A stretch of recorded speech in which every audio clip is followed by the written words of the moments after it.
I'm Tracy Sable. Tonight on EWTN News Nightly, global gathering. As the NATO summit draws to a close, President Joe Biden meets Ukraine's leader. Focus on China. Lawmakers on Capitol Hill respond to religious persecution in the communist country. Fight for the unborn. A pro-life measure is headed to the desk of Iowa Governor Kim Reynolds. And now hear this. A new podcast tackles the ties between science and the Catholic faith. These stories and more tonight. From EWTN, the Global Catholic Network, this is EWTN News Nightly. Thank you for being with us. Our top story tonight, President Joe Biden says Ukraine's future lies in NATO. He made that comment at the last day of the NATO summit in Lithuania, and Ukrainian President Volodymyr Zelensky welcomed fresh pledges of weapons and ammunition. White House correspondent Owen Jensen reports. Owen? Tracy, President Joe Biden, who met with Ukrainian President Zelensky today, also promised long-term commitments to Ukraine's security, including helping Ukraine build a strong, capable defense across land, air, and sea to deter any and all threats. President Joe Biden and NATO counterparts wrap up a two-day summit with pledges of long-term support for Ukraine. Today, the members of the G7 are launching a joint declaration of support for Ukraine to make it clear that our support will last long into the future. And while there's no offer of Ukraine's protection under the alliance's security umbrella, allies all agreed to lift the requirements for membership action plan for Ukraine and to create a path to NATO membership while Ukraine continues to make progress on necessary reforms. Standing alongside President Biden and other leaders, Ukrainian President Zelensky, who wanted firmer commitments on his country's path toward NATO membership. Yesterday, critical of that not happening, but today, thankful for security guarantees. Ukrainian delegation is bringing home significant security victory for the Ukraine, for our country, for our people, for our children. It opens for us absolutely new security opportunities. The alliance also launched a new forum for deepening ties with Ukraine, the NATO-Ukraine Council, where the alliance's 31 members and Ukraine can hold consultations and call for meetings in emergency situations. Part of NATO's effort to bring Ukraine as close as possible to the military alliance without actually joining it. Later, President Biden delivered a speech at Vilnius University. NATO is stronger, more energized, and yes, more united than ever in its history.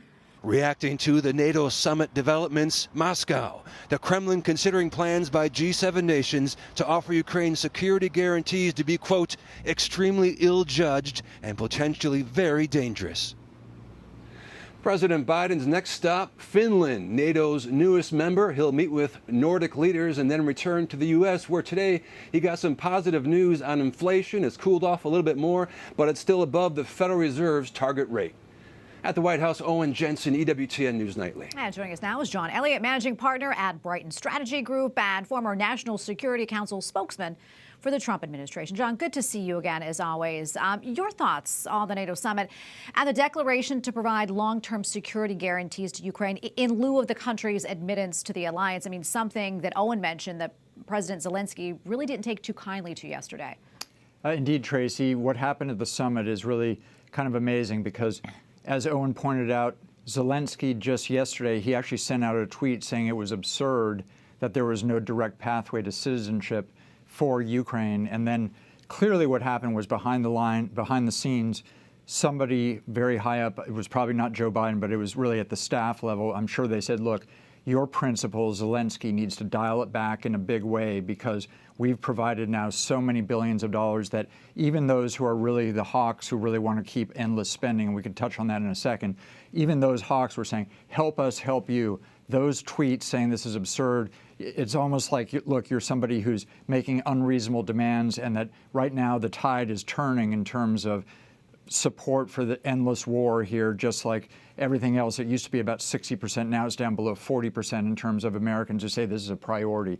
So clearly when when Zelensky seemed like he was demanding too much and using words like absurd, they were told that it better be all smiles today because otherwise you're going to be cutting off your own hand to spite your face. So anyway, that's what happened behind the scenes. So what you have is it was all smiles. You had Zelensky saying, great, even though there's no pathway to citizenship, he's getting his cluster munitions that was announced earlier about a week ago, and then now he has the funding going forward, but he has no commitment on NATO membership, and that is something that he really wanted going into this, and he's just not getting that right now. Yeah, and you know what? I'm going to jump off of that, John. Speaking of the cluster bombs, last week President Biden said in an interview with CNN that the U.S. is actually running low on our own ammunition stockpile after agreeing to send those controversial cluster bombs to Ukraine.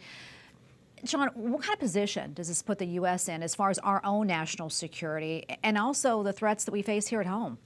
Well, look, a lot of us have been saying that everybody feels bad for the Ukraine people. This is something that Putin went in there and that he took a very aggressive move. He tried to take Kiev immediately, and this was a war of Putin's choosing. There was no provocation whatsoever by the Ukrainians.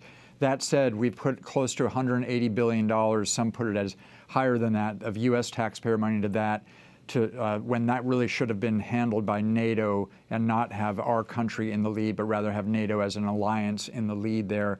But we made the mistake, and first of all, Putin would not have gone into Ukraine in the first place had Joe Biden not shown such weakness on Afghanistan and getting us out of that war with killing 13 brave men and women in our armed services. And so that showed weakness. Putin took only about 3-4 months before planning to go into Ukraine. And look, we're sitting here now having spent $180 billion, and this never would have happened had there been, number one, us showing strength, and number two, having when it did go bad in Afghanistan, having some real accountability. And no one's been held accountable for that debacle to date. You know, I want to turn to something else here. A lot of controversy surrounding the People's House lately with the discovery of illegal drugs in the West Wing of the White House. This happened right before the July 4th holiday. John, I'm curious, I mean, how is it that we still don't know how that cocaine got there, who it belongs to, and also how big of a concern is this from a security standpoint? Well, just personally, my office, when I was in the West Wing, when I had the privilege of serving for President Trump, was really right outside where they found that cocaine, which is right at the entrance to the West Wing at the basement entrance. And I was literally, my office was right next door there. And so I trafficked through there a lot. This idea of it being a high trafficked area is not true because the West Wing just is not a high traffic area, period. It's not like Union Station here in D.C. I mean, you really have, everyone is checked, everyone that goes through waves is allowed to come in only when they're checked out by the Secret Service. And also the Secret Service has cameras and logs to know exactly who came in, who came out. So it would only take them less than an hour really to find out what cubbyhole this was in, where it was found, whose it was, their fingerprints on there. So the fact that we haven't heard anything in a matter of a week now just is very suspicious, and there must be something behind that why they do not want to get that information out. They're doing a briefing tomorrow. My guess, and most people's guess, is that there's not going to be any answer there because, once again, they either aren't looking hard enough or that they have found the answer and they don't want to announce it to the American people. Yeah, we're going to leave it right there, John. Always great to be with you and get your insights. Appreciate it. Thank you, Tracy. The U.S. is closely watching China's growing influence around the world. Congressman Mike Gallagher, who leads a panel aimed at countering Beijing's impact, hosted an interfaith group of religious leaders looking deeper into the communist country's persecution of people of all faiths. Capitol Hill correspondent Eric Rosales reports. Eric? Well, good evening, Tracy. You know, the Congressman Republican from Wisconsin tells me that for far too long, the United States has turned a blind eye to the increasing aggression from the Chinese Communist Party, and that includes persecution of Catholics and other religious faiths. Some of those spoke out today were imprisoned by China's regime simply because of their beliefs in God and refusal to recognize the views of the Communist Party. We are not heroes. The heroes have not returned. Our friends remain in prison for their faith and belief in God. The real heroes are still in CCP prison. The pastor of Mayflower Church led more than 60 Chinese Christians out of the country. They now enjoy religious freedom here in the United States, thanks to people like Congressman Chris Smith and Nathaniel Moran. Does he not? Xi Jinping sees all faith unless he controls it. and co-opts it as a threat to his regime. That's how weak and vacillating he really is. Xi Jinping knows this, that if you give liberty to people, if you give religious liberty to people, they're going to want additional liberty. They're going to demand additional liberty. They're going to demand democracy, and he doesn't want to see that. During today's roundtable discussion, Congressman Mike Gallagher and other lawmakers heard emotional testimony about the Chinese Communist Party's brutal treatment of dissidents and pro-democracy advocates. Father Kurt Klismet says Catholics are being targeted by the CCP as well. A bishop was appointed by the Chinese government without the approval of Rome. That's problem number one. There continues to be an official church and an underground church, a Catholic church, and many Christians do not feel free to worship. They don't feel free to express their faith, to state that they're Christians. Congressman Gallagher says the human rights situation in China is the worst it's been since the Mao era. He says the situation should serve as a warning for Americans and the world. I think the more we spread the word, the more we have faith leaders willing to talk about the egregious human rights abuses underway in China, the more we'll activate the goodwill of the American people. Congressman Gallagher also told me that countering China's influence should be front and center in the upcoming 2024 presidential election.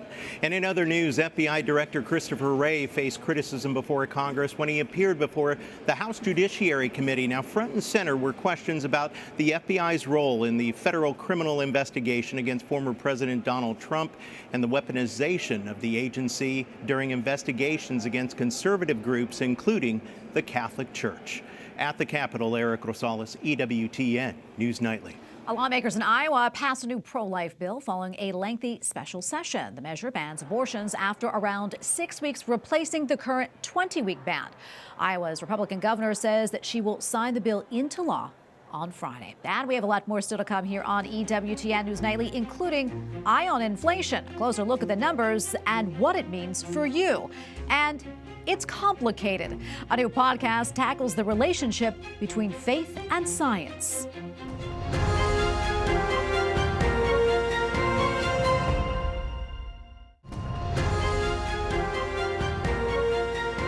As we heard earlier, there seems to be a bit of relief for some Americans as inflation in June reached its lowest point since 2021, sitting at 3%, but that is still higher than the Federal Reserve's target of 2%. And while the prices of goods like gas and eggs have dropped, the cost of many items still remain high. And to weigh on this and more is Matthew Hennessey, Deputy Op-Ed Editor at the Wall Street Journal. Matthew, great to have you back on.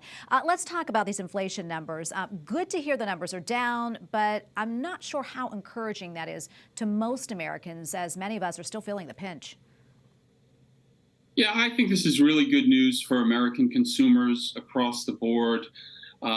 It's been 2 long years of really, really painful inflation, which, as economists will be happy to tell you, is a very pernicious economic disease. It makes people crazy. You watch your savings erode. You don't know from day to day how much things are going to cost. It makes it impossible to plan and budget. So the fact that it's coming down, that the inflation is cooling off, is great news. The bad news is that it's not quite where it should be. The Fed has a mandate to keep inflation at a roughly 2% level, and we're not there yet. So at the next meeting of the Fed in a week or two, they're definitely going to raise rates a little more. The market didn't seem to mind that today. Just very pleased with this inflation cooling off.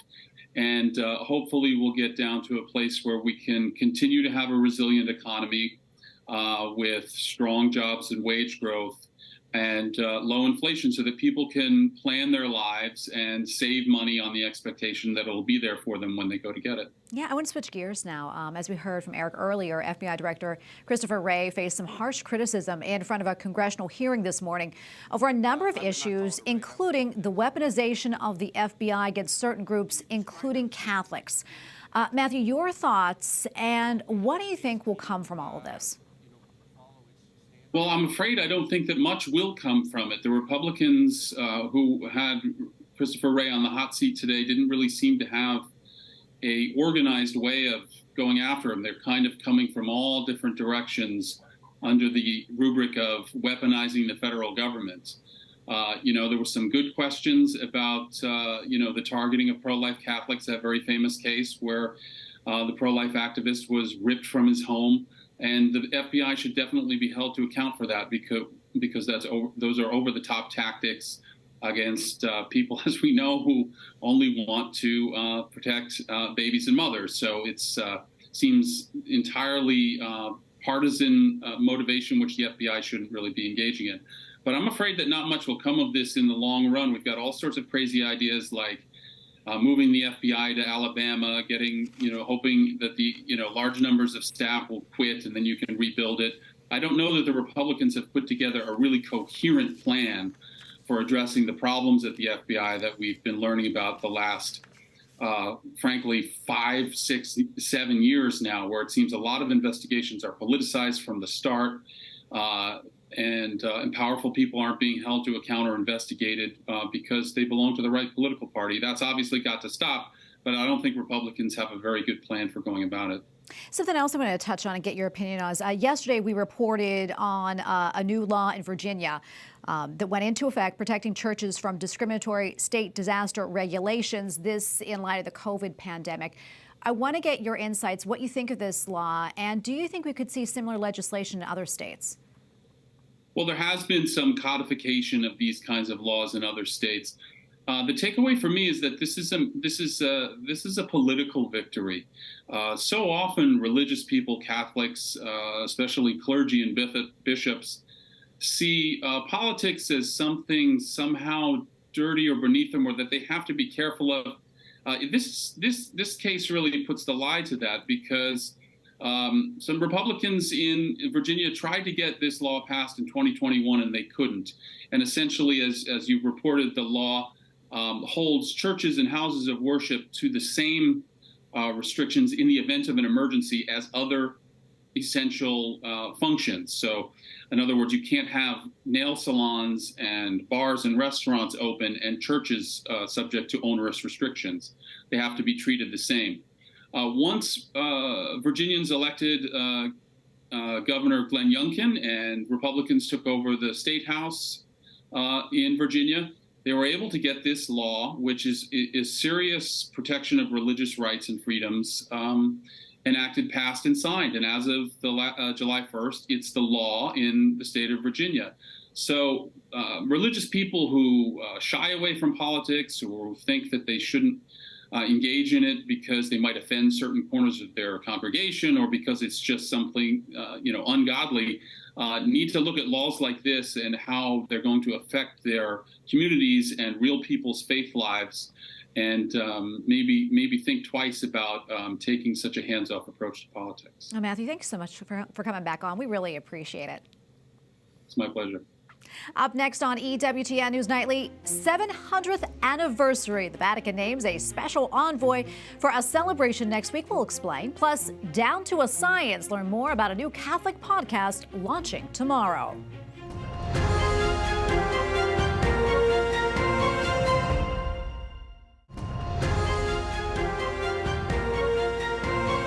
Podcast is set to bring together the topics of science and the Catholic faith. Purposeful Lab features EWTN contributor Catherine Hadro and Dr. Daniel Kuebler, a professor of biology at Franciscan University of Steubenville. The two will tackle subjects including evolution and the pursuit of happiness from a scientific perspective. The podcast is set to launch on July 13th. And we go now to the co-hosts of Purposeful Lab, EWTN contributor Catherine Hadro and Dr. Dan Kuebler, professor of biology at the Franciscan University of Steubenville. Congratulations to you both and welcome. Great to have you on. Catherine, I want to start with you. Tell us, what is a Purposeful Lab? Yes, well, Tracy, thanks for having us on. I am so excited about this project. Purposeful Lab, it's a journalist and a scientist teaming up together to ask the big questions of the world. We are examining the abundant order in the universe, from the galaxies down to the human person. It's a podcast for the Maggia Center, from the Maggia Center, which EWTN viewers are very familiar with because of Father Spitzer's Universe, I think, aired just a few hours earlier on this network. So the leading voice on faith and science and reason. And this is the podcast. It's also on video as well. So I'm so excited to finally launch it out into the world. Oh, it's going to be so exciting. I know that. And Dr. Kuebler, people often try and pin faith and science against each other. What would be your response to that? And how will this podcast address that? Yeah, that's something you see all the time, that people see these two things as opposed to each other. And the thing about, science is that, as you look at the science and understand the order in nature, it raises more questions than science can answer. So science can't answer, where does this order come from? Why is the universe structured this way? Why does my life have meaning? It can reveal certain things that there's this beauty in all at creation, but then it raises a lot of questions that only philosophy and theology can answer. And that's, with this podcast, it's not just going to be scientists, it's going to be philosophers, theologians, scientists, and it's going to be a very interesting sort of conversation that we have, trying to sort of wrestle with these big questions, and how science sheds light on these, even though it can't answer those. Yeah, it really sounds so intriguing. Catherine, I'm curious, what do you hope people get out of this podcast? The podcast is called Purposeful Lab, and I feel like, Tracy, in our world and culture today, there's really a crisis of purpose. So many people kind of questioning what is their purpose in life. I know I've asked that question. I think that's a very relatable question. And my hope is that as we speak with these leading scientists and experts and look at the purpose in the galaxies and ultimately the purpose in each human person, my hope is that each individual, each listener can further discover their purpose in life. A passion of mine in reporting is really really showing people human dignity, and I hope that comes through in this. Yeah, and for either of you, I think I want to go to you, Dr. Kuebler, first. Can you again give us a taste of what season 1 is going to be all about, and maybe some of the main topics and themes as well?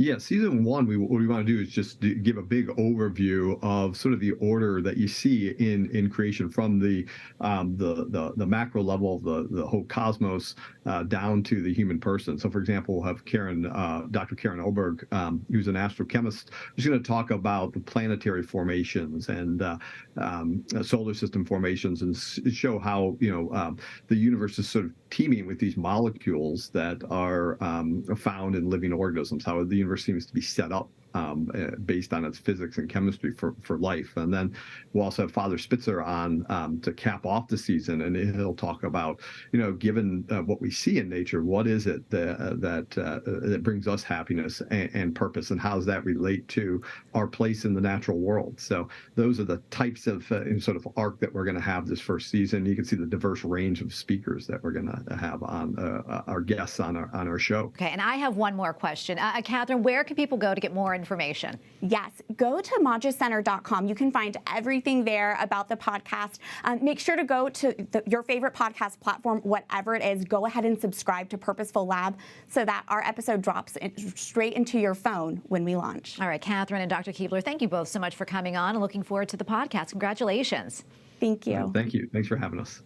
And finally tonight, Pope Francis has appointed a special envoy for a celebration next week in honor of St Thomas Aquinas. Cardinal Marcello Semeraro will lead the festivities in honor of the 700th anniversary of the canonization of St Thomas Aquinas. Today, the Holy Father reflected on the life of the Doctor of the Church. In a letter written in Latin, Pope Francis said St Thomas Aquinas, quote, never had an air of superiority and instead was guided by charity.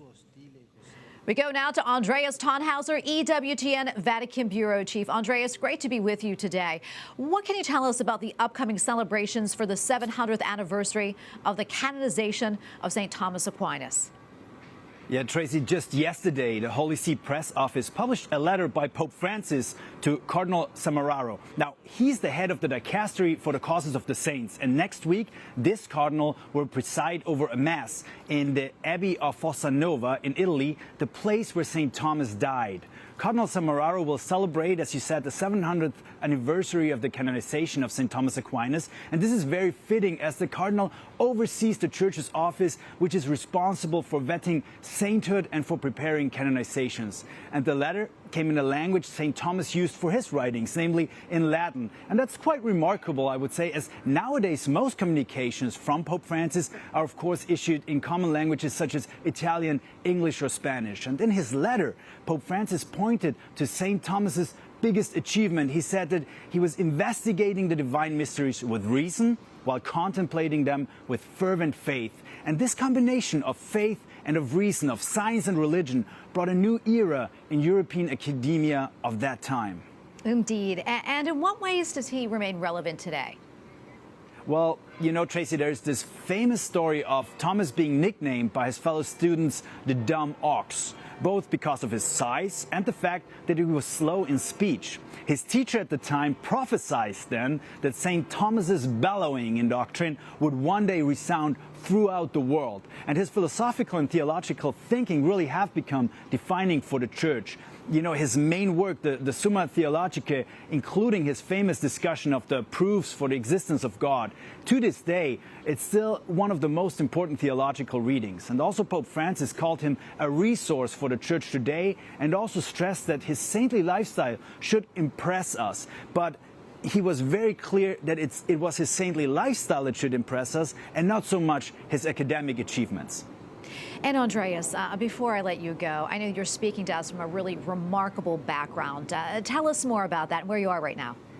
So right now we're at the Urbaniana University, and I'm standing actually on the top of the guest house that is housing our summer academy, our EWTN Summer Academy, where we invited more than 30 young professionals from 20 countries around the globe, young journalists, to spend 10 days with us here in Rome. And we help them get equipped and also help them grow their skills in video journalism, but also to understand more about their Catholic faith. So we really want to build a tightly knit community of Catholic influencers who are willing to go out in the world and bring the good news to the ends of the earth. And one of the lecturers here actually was the current rector of the Angelicum. This is the Pontifical University run by the Dominicans, and also St Thomas Aquinas was a Dominican. So also here we did discuss the combination of faith and reason and how important it is to combine both of them also for evangelization today.